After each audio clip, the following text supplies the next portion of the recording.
warahmatullahi wabarakatuh. Salam semangat untuk anak-anak hebat. Apa kabar semuanya? Semoga anak-anak semua dalam keadaan sehat dan ceria. Dalam kesempatan kali ini pada tahun ajaran 2020-2021, izinkan Ibu untuk memperkenalkan diri. Nama Ibu adalah Melia Sanem. Kalian bisa memanggil saya dengan sebutan Bu Mel. Dalam kesempatan ini Ibu akan membimbing kalian dalam mempelajari materi sejarah Indonesia atau sering kita sebut adalah sejarah wajib.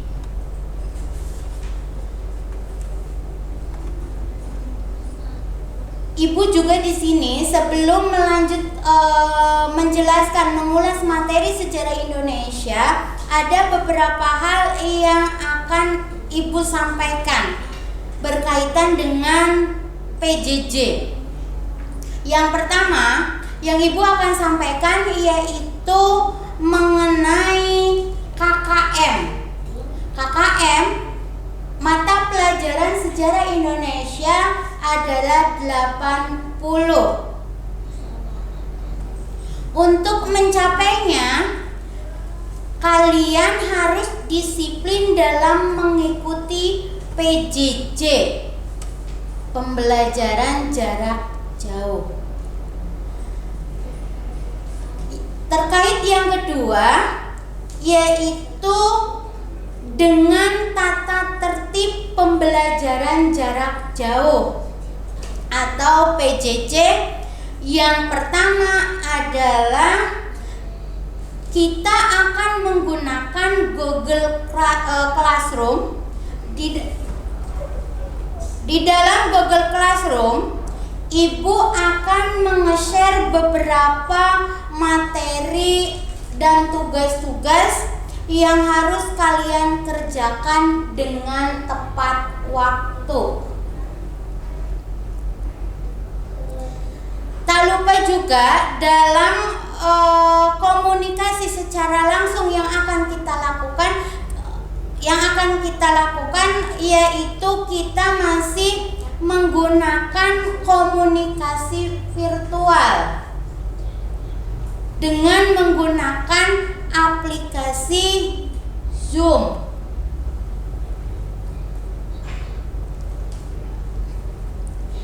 Demikianlah berkaitan dengan tadi yang disampaikan mengenai pembelajaran jarak jauh.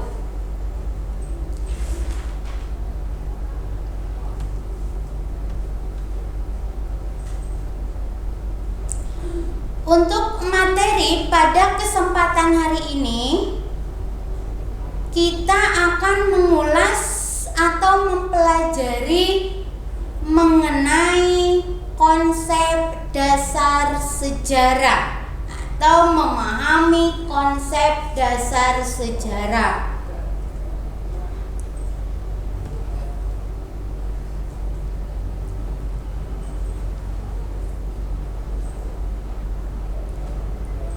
Materi sejarah, memahami konsep dasar sejarah, berpikir diakronik,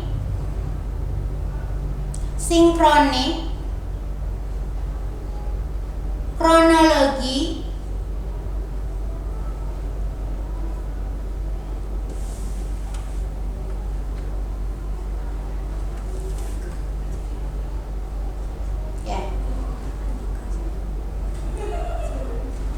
materi sejarah.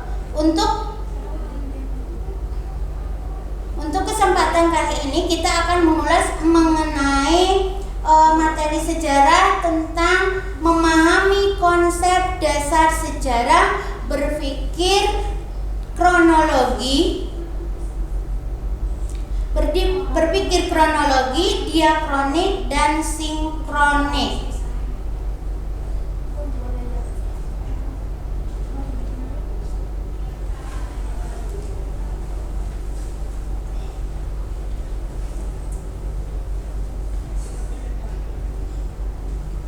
Tujuan pembelajarannya di sini yang pertama yaitu harus mengerti atau memahami mengenai pengertian sejarah. Lalu memahami konsep dasar sejarah secara diakronik, kronologi, dan sinkronik dalam sejarah. Dan yang ketiga adalah manfaat sejarah.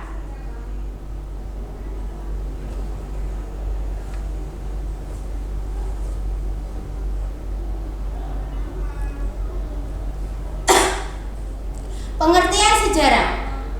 Pengertian sejarah secara etimologis atau secara kata berasal dari bahasa Arab, yaitu sajarotun, yang artinya adalah pohon.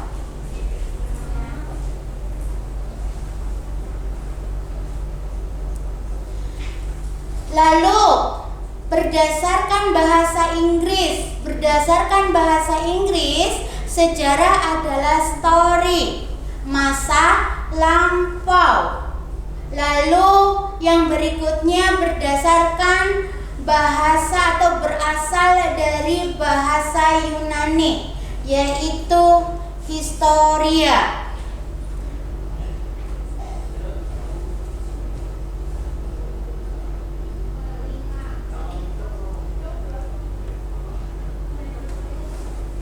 Dalam Kamus Besar Bahasa Indonesia,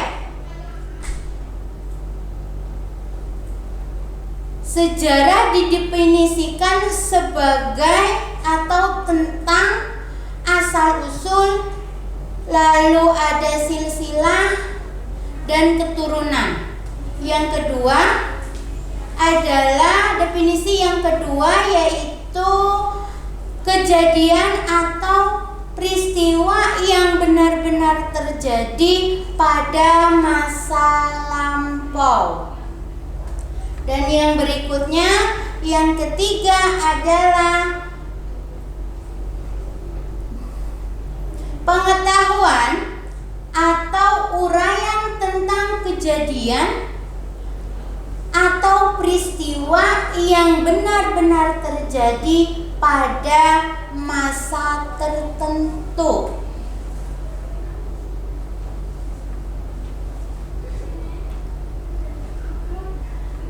Ini menurut Kamus Besar Bahasa Indonesia. Lalu sejarah menurut salah satu tokoh, yaitu Ibnu Khaldun, mendefinisikan sejarah sebagai catatan tentang manusia dan peradabannya dengan seluruh proses perubahan secara nyata dan segala sebab dan akibatnya.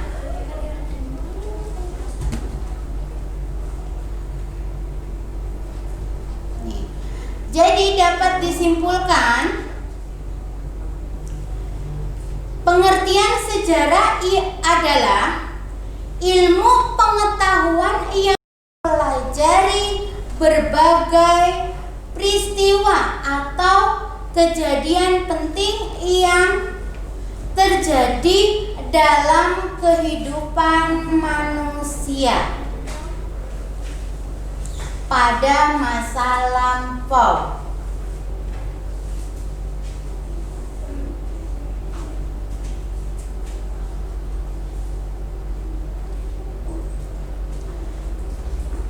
Sumber-sumber sejarah yang dapat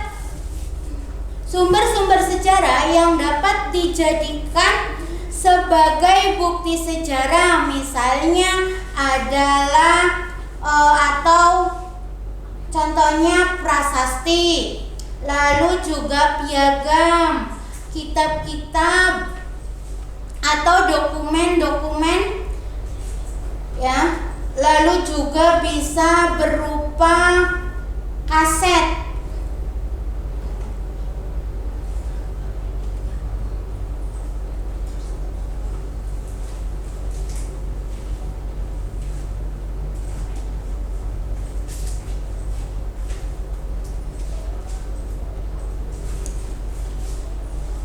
Itu adalah pengertian tadi adalah mengulas mengenai pengertian sejarah. Lalu berikutnya konsep dari cara berpikir dalam sejarah itu kita akan ulas mengenai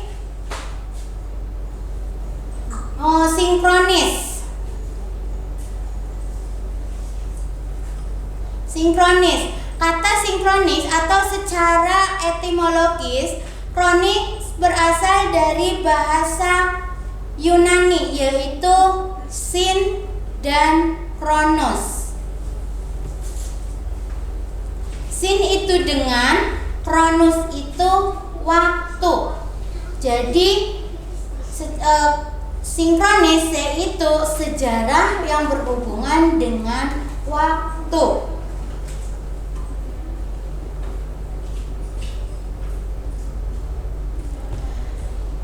Adapun dalam Kamus Besar Bahasa Indonesia, sinkronik diartikan sebagai segala sesuatu yang bersangkutan dengan peristiwa yang terjadi pada satu masa.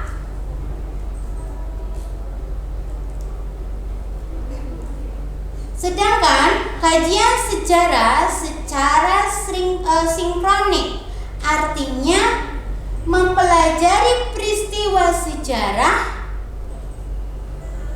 dengan segala aspeknya pada masa atau waktu tertentu dengan lebih mendalam.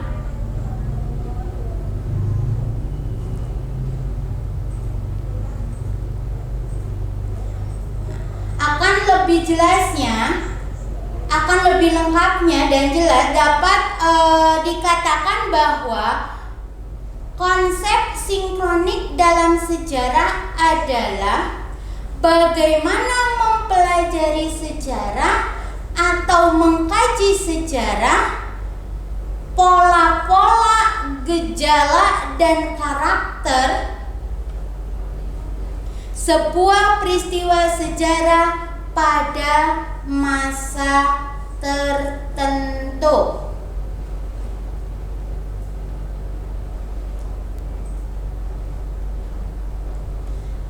Secara umum, sinkronik mempunyai ciri-ciri sebagai berikut. Di antaranya, yang pertama yaitu mengkaji peristiwa sejarah dengan pola-pola, gejala, dan karakter.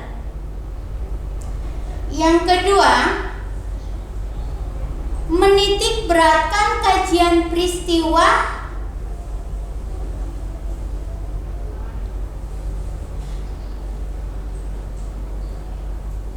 secara umum, sinkronik mempunyai ciri-ciri sebagai berikut. Yang pertama, mengkaji peristiwa sejarah yang terjadi pada masa tertentu. Yang kedua, menitik beratkan kajian peristiwa pada pola-pola dan gejala serta karakter. Yang ketiga, bersifat horizontal. Yang keempat, tidak ada konsep perbandingan. Yang kelima, cakupan kajian lebih sempit. Yang keenam, kajiannya sangat sistematis. Dan yang terakhir, yang ketujuh, sifat kajiannya lebih serius dan mendalam. Oleh karena itu, dapat dikatakan bahwa sinkronik dalam sejarah adalah kajian yang menitik beratkan pada meneliti gejala-gejala yang meluas dari sebuah peristiwa, tetapi dengan waktu yang terbatas. Sebagai contohnya, adalah jika seseorang sejarawan yang ingin menyusun sejarah perekonomian bangsa Indonesia pada masa Jepang, maka hal ini yang diteliti oleh sejarawan ini, yang akan dilakukan oleh sejarawan ini, yaitu meneliti gejala atau fenomena perkembangan kehidupan ekonomi bangsa Indonesia yang terjadi pada masa Jepang saja. Lalu yang kedua, konsep diakronik dalam sejarah. Konsep diakronik dalam sejarah secara etimologis, diakronik berasal dari bahasa Yunani, yaitu dia dan kronos. Dia itu memiliki arti melintasi, melalui, melampaui. Sedangkan kronos itu adalah waktu. Jadi diakronik berarti sesuatu yang melintas, melalui dan melampaui dalam batasan waktu.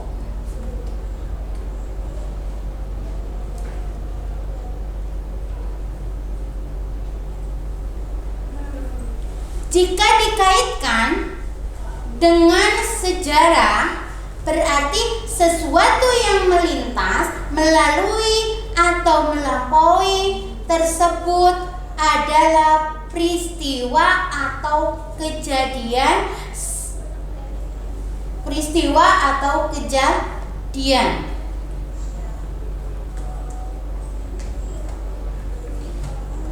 Ini adalah asal atau dalam konsep berpikir secara diakronik. Lalu kronologi. Konsep dasar berpikir kronologi dalam sejarah. Kronologi berasal dari bahasa Yunani, yaitu kronos dan logos. Kronos, waktu. Logos adalah ilmu atau uraian. Jadi, kronologi adalah ilmu tentang waktu.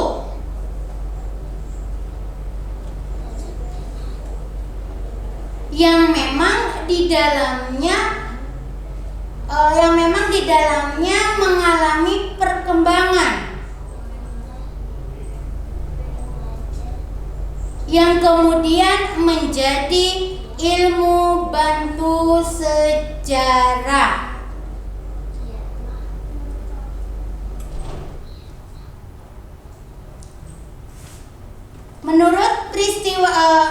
Mengurutkan peristiwa-peristiwa sejarah sesuai dengan waktu terjadinya adalah untuk membantu atau mempermudah kita dalam melakukan rekonstruksi terhadap suatu peristiwa masa lalu dengan tepat.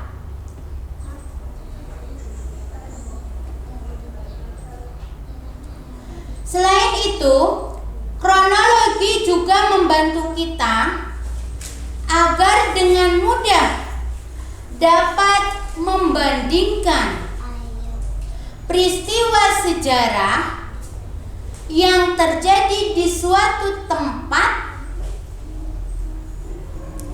yang berbeda tetapi dalam waktu yang sama. Berarti dalam diakronik ini ada sistem perbandingan.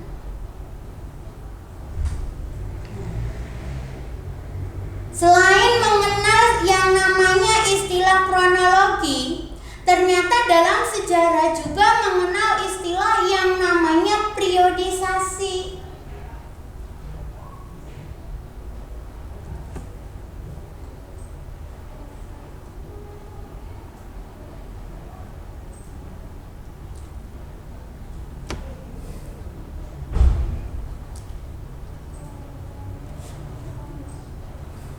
Tugas dari periodisasi yaitu membantu mengklarifikasi dari peristiwa-peristiwa sejarah dalam tahapan pembabakan tertentu.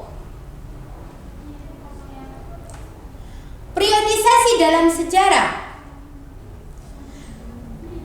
diperlukan karena penting bagi kita agar dapat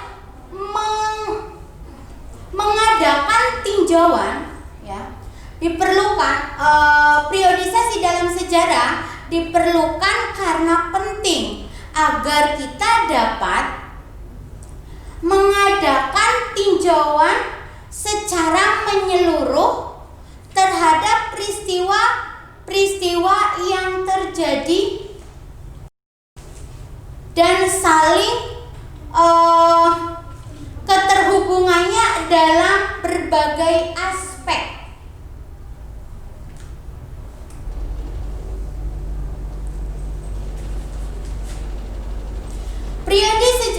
Periodisasi dalam sejarah dapat dilakukan dengan banyak klarifikasi berdasarkan jumlah aspek dalam kehidupan manusia.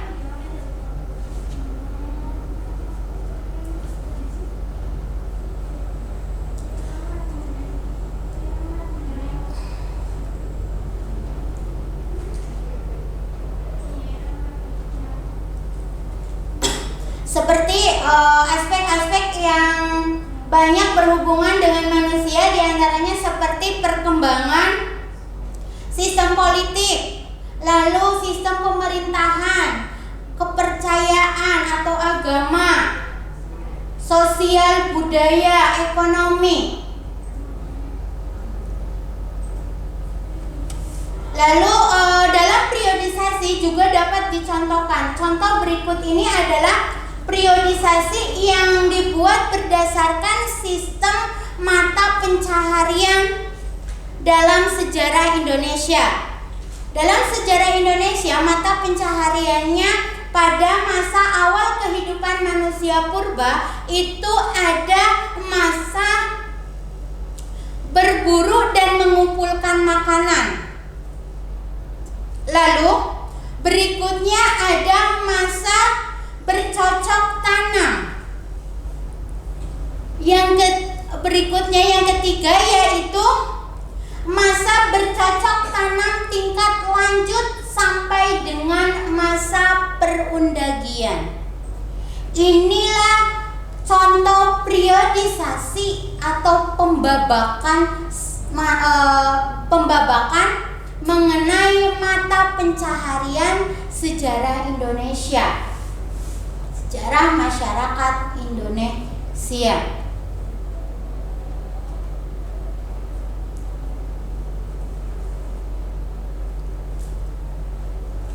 Bukan hanya bisa digunakan dalam sistem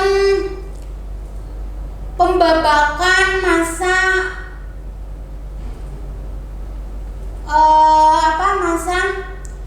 kehidupan atau sistem mata pencaharian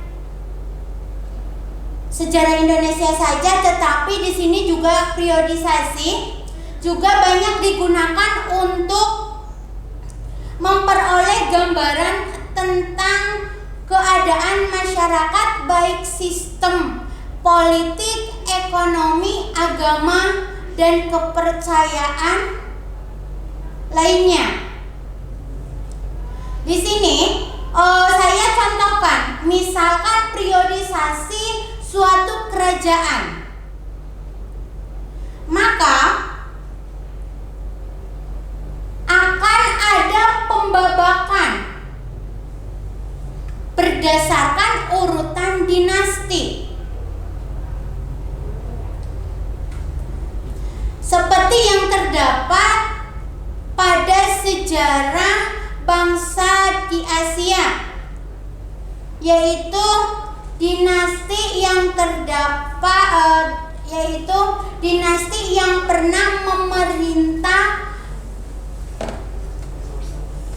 Jawa. yang pernah memerintah Jawa, yaitu dari zaman Hindu-Buddha sampai dengan kebudayaan Islam. Misalnya dapat dibabakan atau diurutkan berdasarkan periodisasi, misalnya dari dinasti Sanjaya. Dinasti Sanjaya masa pemerintahannya itu yaitu pada tahun 732 sampai dengan 850 Masehi. Setelah itu dilanjutkan oleh dinasti Sailendra. Dinasti Sailendra berlangsung sampai dengan 900 Masehi. Dinasti berikutnya adalah dinasti Isana. Dinasti Isana itu pada tahun 900 Masehi sampai dengan 1222 Masehi.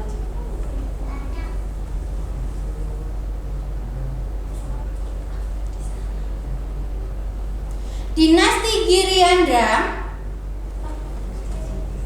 yaitu berkuasa atau memerintah pada tahun 1222 sampai 1478 Masehi. Lalu dinasti Demak. Dinasti Demak masuk pada tahun 1521 sampai dengan 1568. Lalu disusul oleh dinasti Pajang. Dinasti Pajang memerintah pada tahun 1521 sampai dengan 1568.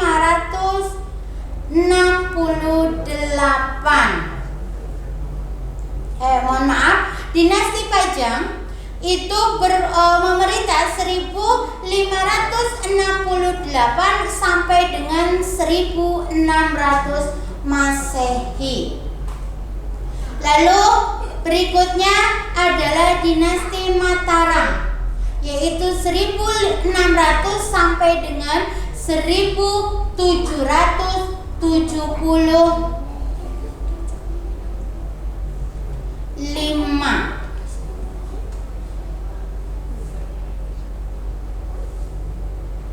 Itu contoh dari periodisasi berdasarkan pembabakan dinasti yang pernah berkuasa di Jawa. Jadi periodisasi bertujuan untuk membantu mengklarifikasi dalam sejarah, sehingga akan membantu kita untuk memahami peristiwa-peristiwa sejarah secara kronologis. Melalui periodisasi ini kita menjadi mudah untuk memahami hal-hal yang terkait dengan sejarah. Di antaranya yang pertama adalah perkembangan manusia dari waktu ke waktu, lalu juga kesinambungan antar periode. Berikutnya kemungkinan terjadinya fenomena yang berulang, dan yang terakhir melalui periodisasi ini kita menjadi mudah untuk memahami perubahan yang terjadi dari periode awal sampai dengan periode berikutnya.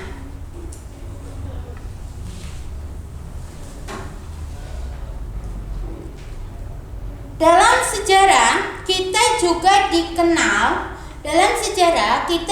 dikenal dengan istilah kronik. Kronik ini adalah catatan peristiwa.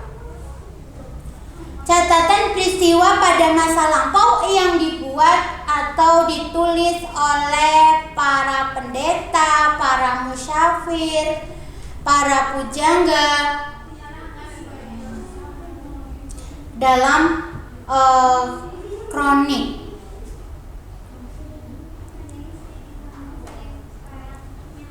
Dalam kronik ini yang ditulis oleh para musafir, para pendeta dan pujangga ini berkaitan dengan apa yang terjadi ketika mereka melakukan misalnya perjalanan ataupun kejadian-kejadian yang mungkin menurut mereka yaitu unik atau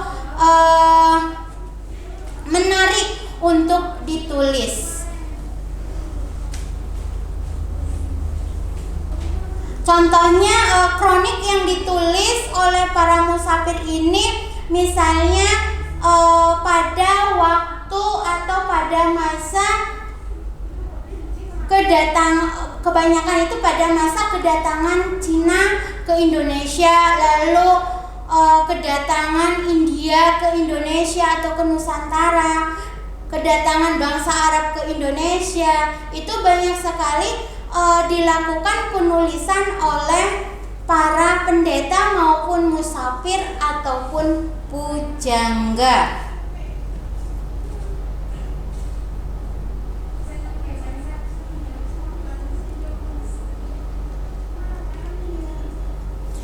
Jadi keuntungan manfaat dari adanya kronik juga di sini membantu kita agar dapat mengetahui apa yang telah terjadi atau bagaimana kondisi keadaan pada masa lampau. Akan tetapi dalam penulisan sejarah diakronik ini biasanya sangat dihindari karena menjauhi adanya anakronisme sejarah.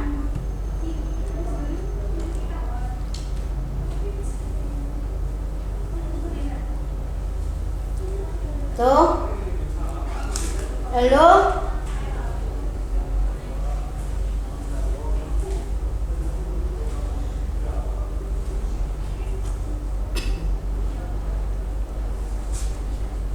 dalam ilmu sejarah atau dalam konsep dasar sejarah juga mengenal yang namanya istilah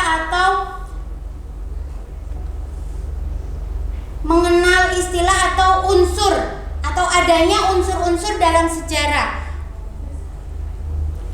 Unsur-unsur sejarah itu ada 3. Di antaranya adalah manusia, tokoh, lalu ruang dan waktu.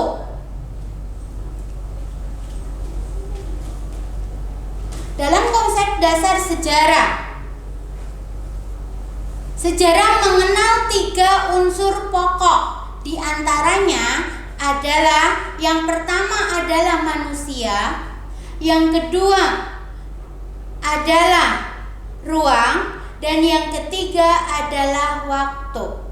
Jadi konsep dalam sejarah itu mengandung 3 unsur tersebut: manusia, ruang, dan waktu.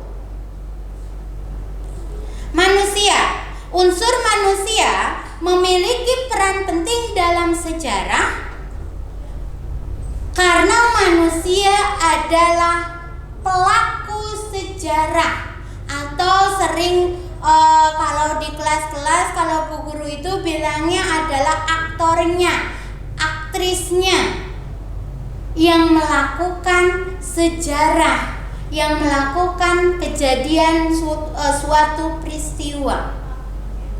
Itu manusia.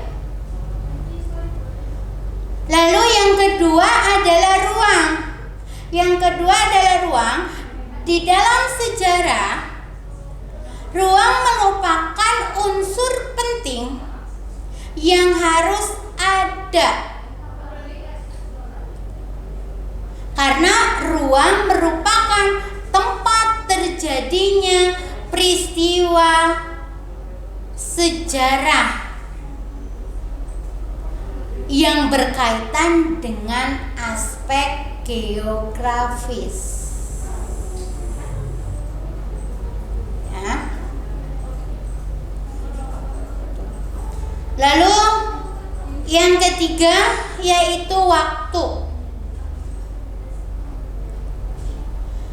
Setiap manusia dan makhluk hidup lainnya hidup dalam waktu dan tidak dapat terlepas atau dilepaskan dalam waktu. Mereka berkaitan erat dengan kehidupan masa lalu, masa kini, dan masa depan.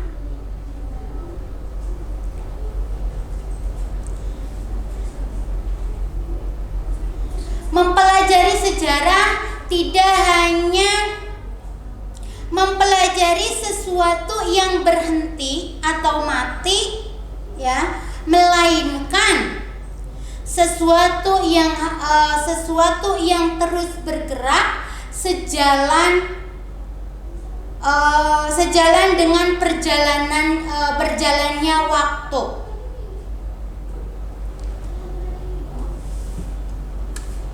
Tuh, jadi Bu Guru ulang, waktu, konsep waktu dalam sejarah berarti setiap manusia atau makhluk hidup lainnya tidak bisa terpisahkan oleh waktu atau tidak bisa terpisahkan dari waktu, karena waktu itu sangat berkaitan erat dengan kehidupan masa lalu, masa kini, dan masa depan atau masa yang akan datang. Dan waktu juga itu terus bergerak, terus berjalan, tidak akan berhenti. Jadi sejarah itu tidak hanya tidak akan mempelajari yang bersifat diam, tetapi terus berjalan, berkesinambungan, berkelanjutan dari waktu atau masa ke masa. Itu konsep waktu yang berkaitan dengan sejarah.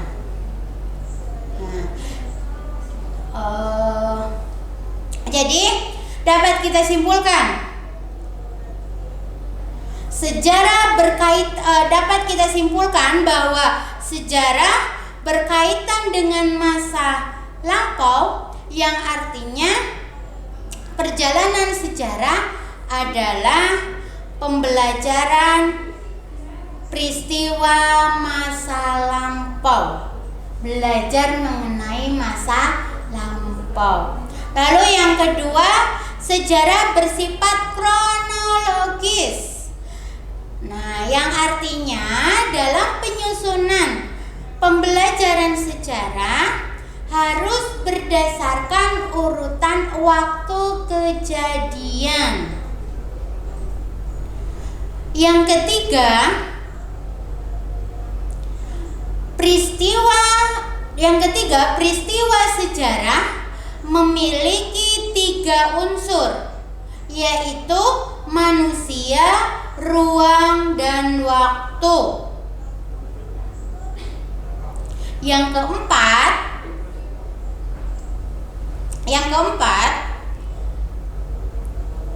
Sejarah berkaitan dengan perspektif waktu, sekalipun sejarah erat kaitannya dengan masa lampau. Namun masa lampau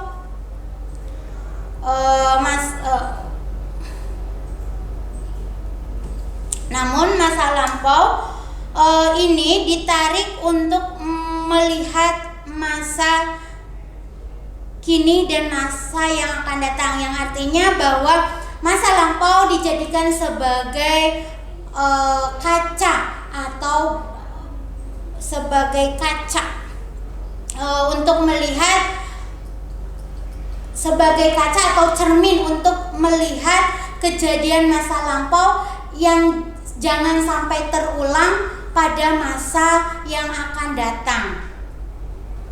Jadi sejarah di sini memiliki hubungan sebab akibat. Sebab akibat ini sering disebut dengan istilah kausalitas. Ya. Memiliki hubungan sebab akibat. Sebab akibat dalam sejarah disebut dengan kausalitas. Artinya apa? Artinya dalam merangkai fakta atau peristiwa satu sama lainnya harus ada prinsip sebab akibat. Mengapa? Karena sebuah peristiwa terjadi dan bagaimana dampak atau akibatnya setelah peristiwa itu terjadi. Jadi inilah materi untuk kesempatan kali ini, yaitu memahami konsep dasar sejarah, berpikir diakronik, sinkronik, kronologi, ya. Silakan nanti kalian pelajari mengenai ini semua. Lalu untuk manfaat sejarah insya Allah kita akan ulas, akan kita pelajari dalam waktu yang akan datang. Ya, waktu yang akan datang insya Allah kita akan mempelajari mengenai manfaat sejarah. Itu saja dari Bu Guru. Mohon maaf jika dalam penjelasan ini kurang jelas, kurang bisa dipahami. Bu Guru ucapkan mohon maaf ya sebesar-besarnya, dan terima kasih sudah bisa bergabung untuk mempelajari sejarah Indonesia. Sekali lagi, jaga kesehatan, tetap di rumah, ikuti protokol kesehatan sesuai dengan anjuran pemerintah. Salam semangat, anak-anak hebat. Sekian, terima kasih. Wassalamualaikum warahmatullahi wabarakatuh.